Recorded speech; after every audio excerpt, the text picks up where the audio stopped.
शासनाची कुठलीही मदत न घेता सामाजिक उपकरणातून देवगड तालुक्यातील शिरगाव येथील चौके वाडी येथे आपण जर पाहिलं हे कच्चा फूल लाकडी कच्चा फूल हा बांधण्यात आलेला आहे।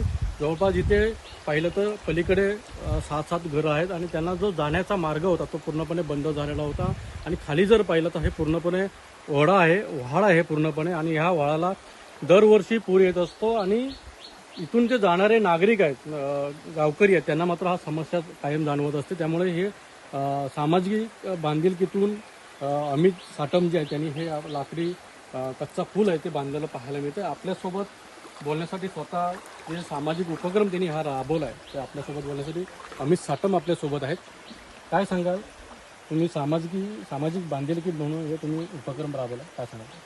सातत्याने आम्ही सामाजिक एक उपक्रम आणि सामाजिक बांधिलकी ठेवूनच शिरगाव गावामध्ये असेल तालुक्यामधील काम करत असतो। त्याचप्रमाणे हा शिरगाव चौकेवाडीमधील माझे हे सर्व परिचयाचे आहेत आणि इथल्या ग्रामस्थांनी मला 4 दिवसापूर्वी मागणी केली की आमचा जो जुना साखव होता तो वरच्या बाजूला होता, त्या ठिकाणी तो पूर्णपणे वाहतुकीचा आता मोडकळीस आला एक पहिल्याच पावसामध्ये। त्यामुळे ते म्हणाले की आम्ही जागा इथे कमी थोडीशी रुंदीची जागा बघितली, त्या ठिकाणी आपल्याला लगेच करावं साखव आपल्याला बांधावं लागेल।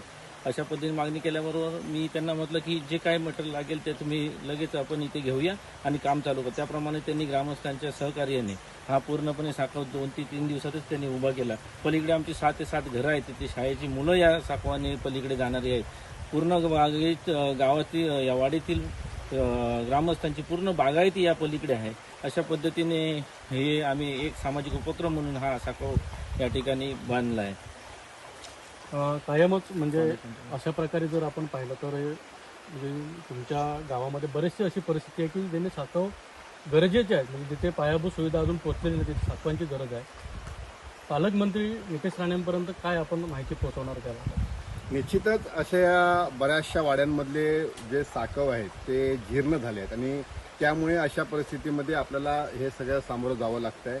आम्ही या संदर्भात आमचे जिल्ह्याचे ह्या पालकमंत्री जे सातत्याने लोकांच्या टचमध्ये राहून ही जी काही स्वाभाविकपणे जे काही प्रश्न पावसाळ्यामध्ये असतील किंवा इतर वेळी जेव्हा निर्माण होतात त्यावेळी त्याची दखल घेत असतात आणि निश्चित त्यांनी आम्हाला विश्वस्त केलेला आहे की अशा पद्धतीचा साखव दुरुस्तीचा हा वेगळा आपण एक जिल्ह्यामध्ये कार्यक्रम घेऊन जास्तीत जास्त प्रत्येक वाडीमध्ये जे काही जीर्ण झालेले साखव असतील, धोकादायक साखव असतील ते आपण तात्काळ या पुढील एक 5-6 महिन्यामध्ये त्याची मंजुरी घेऊन दुरुस्त करून घेऊ आणि ही जी काही लोकांना समस्या निर्माण होते आहे त्याच्यावर कायमस्वरूपी तोडगा काढू असा विश्वास आम्हाला पालकमंत्री महोदय नितेश राणे यांनी दिलेला आहे। नक्कीच जर पाहिलं तर 50 फूट लांबीचा हा साखव जो आहे तो मात्र इथे उभारण्यात आलेला आहे।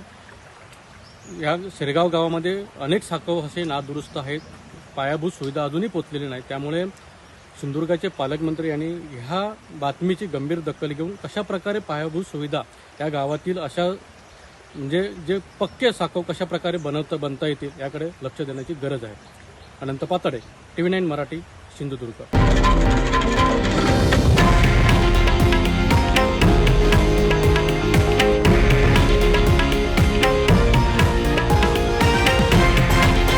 हे आहे देशातील नंबर 1 न्यूज नेटवर्क आणि आपण पाहत आहात TV9 मराठी, एकमेव।